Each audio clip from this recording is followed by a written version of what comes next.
Hey everyone, I am Ben and this is Gazel, and we are here for the product evaluation recap, Eval 97. Before we start that, we want to tell you about a few things. Number one, the back to college brief. We've actually chosen how many winners, guys? 1, 2, 3 winners of the back to college brief that we did with Bed Bath & Beyond, and we are going to announce those at the end of this eval. But it was an amazing process to go through 350 phenomenal ideas, and we have chosen 3 really good ones that we're going to put through a rapid development cycle and try to hustle and get at least maybe 1 or 2 of them in stores this year. So the winners of that were, do you want to go through it, Gaz? I guess we said we were going to do it at the end, but let's do it right now. Let's just do it right now. Gaz, come on. God damn it, Gaz. Come on. I gotta find All right, so here's the deal. We chose number 1. We chose Mr. What was that kid's name? We met him. We actually met him at San Jose State University. Yep. His name was Fred Zaw. And it was the armature desk thing that goes on your bed. And Fred did a really good job presenting his idea. And he actually was one of the top picks, both on community eval and from our retail partners and the staff vote as well. So Fred did a really good job. The next idea was from Paula Dorlman, which was the private alarm clock. Dorfman. The private alarm clock that goes into your pillowcase and is your own private one, so your roommate doesn't wake up. And the third idea, which we were super excited about as well, was from Mrs. Leanne Lucy, and it was the clothing flat rack, drying rack, folding hanger format thingamajig, which also did pretty well in the community, pretty positive comments. Yeah. And we are going to move forward with all 3 of these ideas. We thank everyone who participated in this brief-based project because it was a fun one. There were so many good ideas, so many that we picked 3, and we're excited to put it through a rapid development cycle. Some of them are going to go really fast. Probably 1 or 2 of them might go really fast. 1 or 2 of them might, or 1 or 2 of them might go really slow, where we'll put it in the pipe and sort of wait a few months before picking it back up. So regardless, you're all quirky inventors. So congratulations, Fred Zaw, Leanne, and you forget her name already, guys? Dorfman. Ms. Dorfman. Mrs. Dorfman. Come Mrs. on. Dorfman. Be cordial. Okay. Madame Dorfman. Madame Dorfman. Yeah, that sounds good. That sounds good, right? Yeah. Say it in British accent, it'll sound better. Madame Dorfman. Madame Dorfman. Okay, all right, so then the next one was eval number 97, and this was our regular eval for this week. Wasn't a brief-based project, and we had a lot of ideas, and these were actually the top 8. We did the top 5 and then 3 wildcards. 8 ideas went through staff evaluation this week. That is a lot of ideas. Yeah. So we are going to bang through these relatively quick. If you guys want any more detail, just throw them in the comments, and we're happy to jump on there. Whenever you want. But so we're going to go through them each. The first was the community top-rated idea, Mrs. Andrea Zabinski, or Zabber, as she is known within the community, with her strainer bowl. And she said, she actually posted a really cool video. Hold on, she didn't post a video. Recap, she didn't do that, right? So the next idea was the first idea was Mrs. Andrea Zabinski's, and she's known within the community as Zabber. She's already an inventor with us. She's already an inventor, the kitchen mitts, and she had an amazing idea, which was she basically said how when she cooks, there's a strainer, and she puts a strainer in a bowl, and when she puts it in the done eating, she puts it in the fridge, all these different things. She has all this dirty laundry dishes. And she wanted to try to consolidate that into one beautiful bowl that had some function. It had a nice design flair to it, so she could actually feel good about serving it to her family in it. And it just solved for all this clutter issue. Honor Kovacs said, I agree the design has to be with no parts that can be lost. Papa Claire said, how about a perforated lid on the bowl? We thought the issue with the perforated lid on the bowl, Papa Claire, was if you have to like turn it upside down, all the weight. It's like a lot of, if you're cooking pasta, that's a lot of weight you have to turn out. All the weight on the pasta is just sort of annoying. We looked at a comp shop. we looked at a comp shop, and there was some issues with not really issues, but there are things out there that sort of solve this in a little bit of a way, just not in the fully encapsulated way that Andrea had envisioned it. Actually, one of the ones we had a lot of discussion about in Eval was, what's this product called, guys? This is called the IKEA Skenka. What? Skenka. It's got an umlaut over the A. Okay. Well, anyway, this is called the Skenka, and it was a pot that had a close and open lid that you can then flip over and strain out. Yeah. Sort of an interesting idea. It's similar to Andrea's, but again, you're not going to serve in a pot. So it went through D, M, and V. For those of you who are unfamiliar, D looks at, does it have the potential to wow? Can it propel our brand forward and be a phenomenal design object? It went through market, which looks at how big is the market, what did our retail partners think, what is our potential to make an impact in that marketplace. And then it went through viability, which looks at manufacturability, it looks at cost and effectiveness, and it looks at intellectual property IP, concerns. Yeah. So design, what did you say? You said? We said it's a really interesting tweak on two staple kitchen items, just combining the two. Very simple. We love the idea that it potentially avoids wrist strain from tipping heavy pasta, like straining heavy amounts of pasta. It would be really interesting looking at different materials like heat-resistant polymers, non-BPA polymers. So what'd you give it? What'd you give it? Cut to the chase. We gave it a 5 because we weren't sure how much was left to explore with the community. Interesting. You think Andrea took it pretty far? It feels like she did. But we had a debate during Eval, and it seemed like there was a lot of unfinished business. Yeah. So maybe that score's... Well, no, 5 felt good. I mean, I'm not arguing with your 5, man. You give whatever score you want. All right, Market said it was an 8. Oh, no, sorry. Market said it was a 6. What they said was it seems to solve a common problem. It's a great line extension for the auto stirring bowl that Michelle B came up with, and the microwave bowl that we're working on as well, the steamer bowl. Feature seems to be pretty unique. We could do many colors and SKUs and really build out a line around it. And again, speaking to design, Gaz really thought he could create a common design language around all of these sort of kitchenware items. Right, because they're all in development right at the moment, so we can really tweak. Yeah, we're going through them all at once, the whole right? language. Sort of languagey. Viability said, number 8, we can do this all day long. Manufacturing a bowl is something we are very comfortable with, so take note. There was no intellectual property concerns too much. There were some patents out there, but we think that they're broad enough that this doesn't really fall underneath. Yeah. Moving on was Michael Taylor's idea. This was a multifunction tray. So Michael said traditional car trays are there for either kids or adults, but not both, and they aren't sturdy or portable. He wanted to create a car tray that could be used for the entire family that hangs off your car headrests with storage compartments, sidewalls, etc. Yeah. Compact and lightweight, stationary headrest, etc. Community comments were such that we said, Peter G said certain design details will most definitely require an expert consultants for both product and auto safety standards. Yeah. That's something we absolutely agreed with. Yeah. Dion Holmes said, what if this was made of something completely collapsible like soft foam or hollow plastic rods? That would solve for what Peter's concerns were, the safety worries. And Justin Gioni said, if you make it of a softer foamy material, you have the opportunity for Cordy's-like slots, like for doing crayons or tablets, etc. Which was an interesting comment. Yeah. We did a comp shop. There are some trays out there. This is one we found, which was crazy. Look at this thing. It's like from 1991. But it's a drink holder. It sells for $11. We went through another one. There was something else. This goes on. This actually goes on your steering wheel. I guess when which you're we're trying to stationary. figure out. Hopefully when you're stationary, yes. Okay, then we went on and we went it through D, M, and V. D said 6. Yeah, we said 6. Hugely challenging project in terms of design for safety standards. You're combining safety in cars with safety with children, so it's a big challenge, a good challenge. We would most likely look at, like Dion and Justin said in the comments, we'd look at soft construction as opposed to like the harder look of a submission. So you gave it a 6. Yeah. Market gave it a 4. They felt like it was a pretty limited they found marketplace. Doesn't really have a common problem. There are solutions out there. We didn't think the fact that there wasn't one for both kids and adults was that much of a killer app, right? That much of an important feature, right? It wasn't like a unique selling point. Really. So what if there's some for kids and some for adults?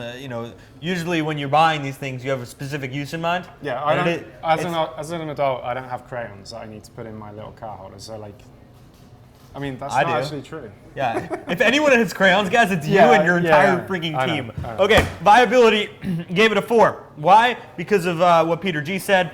some of the safety concerns, and there was a lot of intellectual property risk associated with this one, so we were a little worried about that as well. So that was DM&V with a pre-staff total of 44 for Michael Taylor.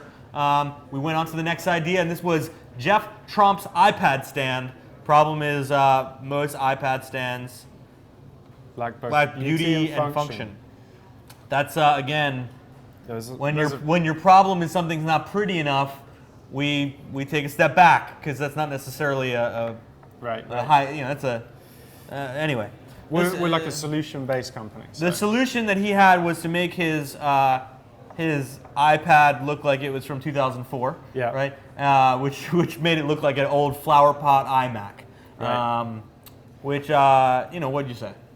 So we, from design point of view, very similar items on the market. We'd have to. And actually, one of my old company, Mophie, makes one. Yeah. And it has the entire swivel function. Yeah, those are. It actually charges your. You go to the comp shop. There's like a. It charges your iPad too. We're only showing 2 here, but there's quite a few. Loads.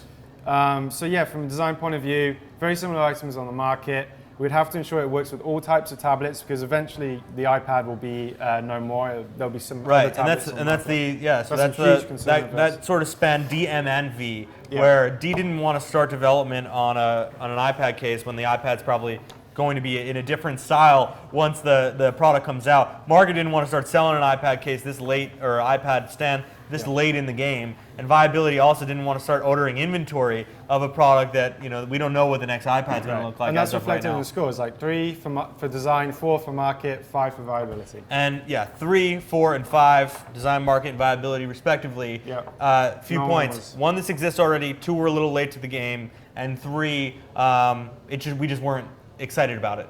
There was nothing here that the world doesn't already have that they couldn't get elsewhere. Yeah. And also, it proposed a real timing concern. Yep. And there was actually even some intellectual property risk associated with this one. So, pre-staff total of a 33 for Mr. Jeff Tromp. Moving on to the next idea, this is Mr. Zach Jenkins, who's a student at the Rhode Island School of Design. Yep. And he had an idea for a can pyramid. Again, bottles and cans take up a lot of space in the fridge. He wanted to create a non-slip silicone wedge that would allow the pyramid not to move when you pull a drink out. So here's the issue. This is it. This was an easy one. Actually, Tiffany, our one of our employees, was on the phone, and she said she has this product. It's called actually the wedge. Here it exists. Non-slip rubber, holds up to 6 things: the wine bottles, cans, etc. It's $24. It exists. Tiffany loves this product. She's actually had it for 5 or 6 years. That's how much she loves this product. When we saw it, we didn't think we could do it. Like sometimes we see something, we're like, oh, we could do it better. It solves the problem. But Tiffany was so adamant about how this one was just so perfect. Yeah. And there didn't seem like there was room to innovate elsewhere. Although Shirley had a good idea during Eval. She said, well, what if you make it out of something that needs to be cooled? So if you make it out of I don't know. Anyway. Yeah. Like a gel. A gel or something like that. This was another one, the Fridge Monkey. Design gave it a 1. They did not like it. We gave it a 1 because it's like exists on the market. Had Zach have done a quick Google search, he would have found 4 or 5 others that exist that are exactly the same. So use Google. Tip to inventors: use the Google machine. Again, like run your own DMV on your idea before you submit it. Use the Google machine. Okay. Market gave it a 4. Exists already. Chad was worried that it would sort of get lost on shelves. And then Viability gave it a 7. We can make it. There's no problem. And another note on this one in terms of it existing, it's on the public domain, which means that this thing's been out there for over 20 years, which is sort of a big deal. So pre-staff total of a 32. The next idea was for Mr. Dave Fulton. Dave. This is a filtered pitcher. Yep. Water filtration pitchers are difficult and slow to fill. He wanted to create a, he basically said, when you pour, unless it's been fully filtered already, when you pour out of one of these filtered water pitchers, everything sort of spills and goes. Well, the top reservoir always leaks into the bottom as you're pouring. And he's also, as submitted, he has 2 filters in there. He's hoping that will help it filter faster. Yep. So usually Quirky, we don't worry about getting into markets where there's big sort of 800-pound gorillas in the room. But this was one where we really were. We felt like people in the marketplace would really want to buy a water filter from a company that's known for really good quality, top of the line water filtration technology. Yeah. We're not that company. Now, whether or not this idea should be licensed to one of those other companies, maybe, but we're not sort of in that licensing business. Oh. So, and thank you guys as a community, because before even DMV, you surfaced that same issue. If you look at some of the community comments, you guys said this is a tough market because unless the innovation is truly mind-breaking, and James said it's kind of futile because Brita and Pure have just done a really good job. So, Comp Shop, you know what's out there, guys. I mean, it's a water filter. I have heard, though, Ferris, who's one of our designers, just moved to New York, bought one of these ones, one of the newer water filtration pitchers, and he says it already solves for this problem. So maybe go out there and look. Yeah. Let's continue. There's another one. Some other ones. We put it through DMV, and D said? We said it's a solution that does solve a common problem with some pitchers. We didn't feel there's much wow in the solution. It's more like, oh, okay, fine. Got it. Yeah, so we give it a 5. It doesn't leak great. Mark gave it a 4, worried about that brand thing.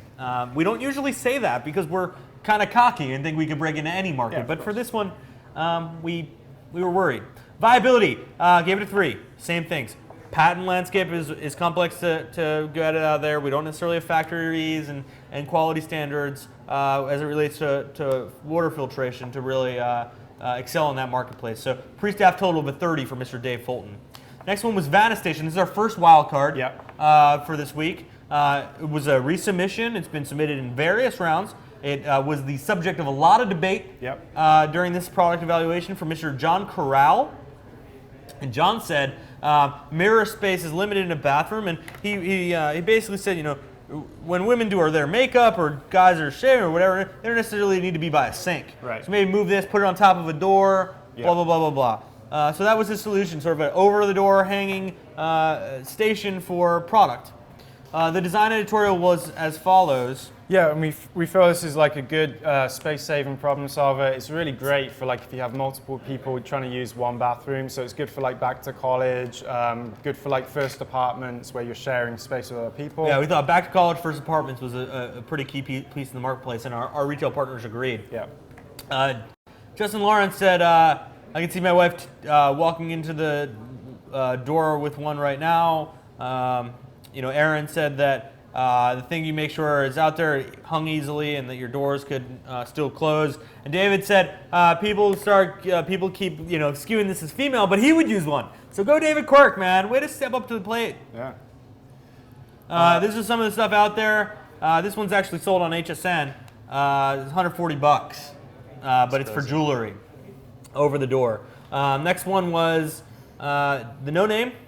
Yep. Which is an over-the-door organizer with a mirror. So the first one's all hard materials, second one all soft materials. Rolly. Yeah. Continue on. Design said 7. You guys really liked it. We do. We really like this. We feel like there was so much debate in the eval that this would really have a lot of meat and potatoes to look over with the community. I think it would be great for a community-led design project. It does solve a problem. Great for back to college. For Spam, we give it a 7. Give it a 7. Fantastic. Market gave it a 5. Moderate market size. We thought it was a pretty decent market size. Not too big, not too small. Exists already, but all the options are sort of bland. And he said there's a potential to really be unique here. So they gave it a middle-of-the-road 5. Viability gave it a 6. There's some patent issues, not necessarily showstoppers, but some patent issues. And the initial search did not show anything that was too similar where we couldn't, do what we wanted to do here. So pre-staff total of a 24 for Mr. John Corral. The next of our 3 wild cards was Mrs. Tammy Turner with her beach chair. She wanted to create a beach chair that's sort of more one-size-fits-all. Something that's a little bigger, more substantial. Can fit more of her stuff and just sort of a more comfortable lounging situation. Experience. Lounging experience. Yeah. She said it's about 10 inch wider than regular standard chairs, easy to transport, nice and lightweight. You guys went to town when talking about new features and things that could be wrapped into this. We put it through DMV. We looked at some of the competition out there. Go ahead through the competition. This was one for $50. This next one was crazy. Look at this thing. Yeah. Look how freaking ugly that thing is. So that was about $100. So moving on to the next one. This is DM and V on this one. So Tammy said we gave her a 6 on design. Yeah, we gave her a 6. Be really interesting to explore ways of reducing weight while still having the correct support. Really kind of look at like the office check technology that's kind of developed in the last few years. We'd look at like adding the functionality of different pockets and like making it portable. So yeah, we give it a 6. You gave it a 6. Marky gave it a 3. You know, it's a seasonal thing in most reasons, and then where it's not a seasonal thing, we were worried about price point with all these features. Yeah. Beach chairs, you know, we were a little concerned about that. With all the features, we were worried about the ability to achieve it with a proper price point and keep it lightweight and keep it portable. Yeah. So market gave it a 3, viability gave it a 4. A little bit of a sourcing challenge, and you know, that was about it. So pre-staff total of a 26 for Tammy Turner. The last idea, this was a wild card for Mr. Mark Zake. Yep. As of now, I think that's how you say it, right? Zake? Yeah, Zake. And Mark is already a 5-time quirky inventor. He had the idea for a rubber band hook. Yeah. Got a lot of votes within the community, not in the top 5, but a lot of votes. Yep. Rubber band hooks are for useful tools. This was one of these things that we didn't really know what it was or what it could be, but as presented, it was just sort of like, huh, right? Well, you know what, if he'd have presented it showing more ways of actually using it, I think we would have all immediately got it. But I think within the design stuff, we like really understood that this was just a very simple little change to a couple of things, combining them to make something that would be incredibly useful. And we don't even know how to use this yet. We know how maybe it could be used, but it was just sort of this little tidbit of innovation that we thought was really interesting. It's quiet innovation, not loud innovation, as my good friend JP said. As your good friend JP. Yeah. Like Jesus Christ? Well, that would be JC. Sorry. That's why I dropped out of college. Okay. Moving on. So we put it through DM and V. Go ahead. We would sell it in packs. Obviously, we'd have to. Yeah. Packs of 10. And 15, the community would kind you of said that. Yeah, Michael said that. They said that too. The comp shop does show something relatively similar, but it isn't designed for consumers or many situations. It's a 300 pack for $120. Yes. It's ridiculous. And then the other one, the other competition, which is the rubber band, which are sold by the pound. I didn't know rubber bands were sold by the pound. By weight. It's like buying a steak. Yeah. Design deceptively simple, but has a lot of potential. If executed well, it has potential to be kind of a really understated wow factor item. So we gave it a 6. Okay, Marky gave it a 5. Questionable mass retail potential. It'll get lost on shelves, which I was worried about. Although it does fit some of our organizational offerings, it could maybe get shoehorned into sort of a core management type section, something like that. Viability said that they could shit these out in 5 minutes. That's what they wrote on the Eval slide. They can manufacture this thing in 5 minutes, or we can shit these out in 5 minutes, as Nikki and John Lott wrote. Woohoo! Exclamation point. So viability gave it an 8 score. Okay, so pre-staff total of 35. So we looked at the numbers. We had a really giant debate, huge debate about which one of these we're going to move forward. I can tell you that off the top, we narrowed it down to 3. We narrowed it down to Andrea Zabinski's strainer bowl, the Vanity station, which is the over the door hanging thing, and then the rubber band hook thing for Mark Zake. This was a tough one. Really, really heated argument. I can tell you that there was like people way in favor of the training bowl, people way in favor of the Vanity station, people way in favor of the rubber band. Yeah. Almost split in thirds. Yeah, it was weird. Almost split in thirds. Yeah. So this is where community's impact was really great. So if you just look at the numbers coming into it, community had started with a score of 34 for Andrea, a score of 6 for Vanity station, a score of 16 for Mark. So that's how it all started. So, shall we? Let's unveil. Shall we? Let's unveil. So after the staff vote, we crowned one new quirky inventor, Mrs. Andrea Zabinski with her straining bowl. Congratulations, you are now a quirky inventor. There you go. But What?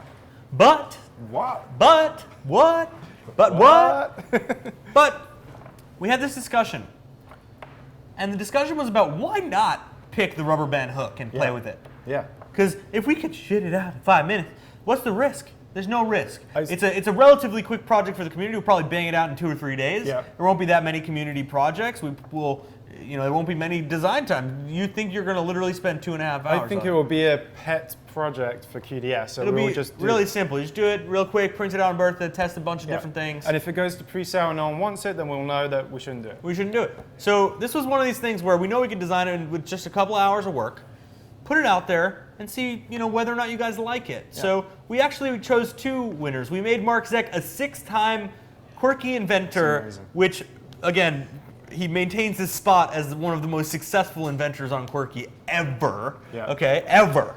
And I don't think he will ever give up that crown. It's kind of ridiculous that he's won that much. He's like the Agassi of he is the Agassi of inventing on Quirky. But so congratulations to Andrea Zabinski and Mark Zake in Hamburg, Germany. We're really pumped with this week's submissions. For the record, we chose 3 wildcards this week just because we wanted to make sure that we supplemented the top 5 with some, given our little experience last week. Yep. And we're going to continue to do that. We're going to pick wildcards that we think are interesting. Yep. So congratulations to all of our inventors this week. This was a really hard eval. It was a long eval, a 2.5-hour eval or something like that. And we only did one. The back to college ones we established yesterday. So long eval, big discussion. We're happy with the winners, and we're about to get to work. So congratulations. Have a good weekend. And I'm going to be posting 1 or 2 other videos from this seat, but we're going to cut this here so that you guys can get off and enjoy your weekends and get on and start helping make Andrea a bowl and stuff. So I'm going to do this pen thing again. I missed today. Close. I'm going to try that again. I'm going to do the pen thing again. All right, good. Anyway, thank you guys. Have a great night.